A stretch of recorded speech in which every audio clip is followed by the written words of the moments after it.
وسلم کا ارشاد ہے کہ قیامت میں آدمی کے اعمال میں سب سے پہلے فرض نماز کا حساب لیا جائے گا۔ سب سے پہلے کس کا حساب لیا جائے گا بولو؟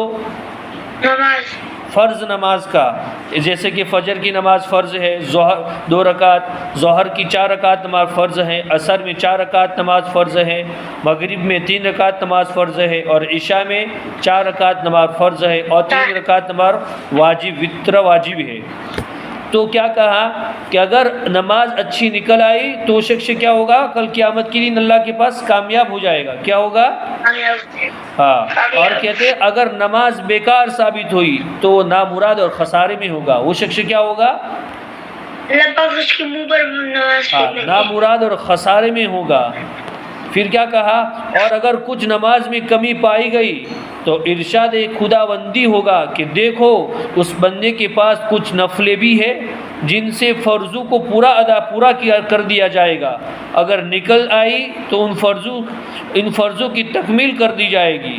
اس کے بعد اسی طرح بھی باقی اعمال، روزہ، زکوٰۃ وغیرہ کا حساب ہوگا۔ کیا فرمایا؟ سب سے پہلے فرض نماز کا حساب لیا جائے گا۔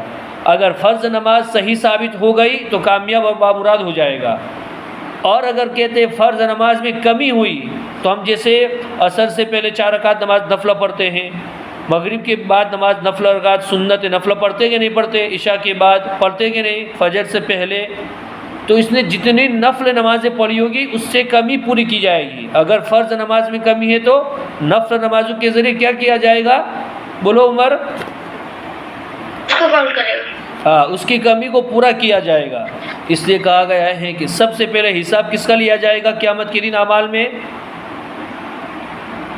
نماز۔ ہاں، اس لیے بیٹا نماز کو نہیں تھی چھوڑنا۔ میں نے آپ کو بار بار کہا کہ نماز کے بارے میں اللہ کے رسول صلی اللہ علیہ وسلم نے کیا فرمایا؟ الصلاۃ قرۃ عینی۔ کیا فرمایا؟ نماز میری آنکھوں کی ٹھنڈک ہے۔ ہاں، نماز میری آنکھوں کی ٹھنڈک ہے۔ نماز کسی حالت میں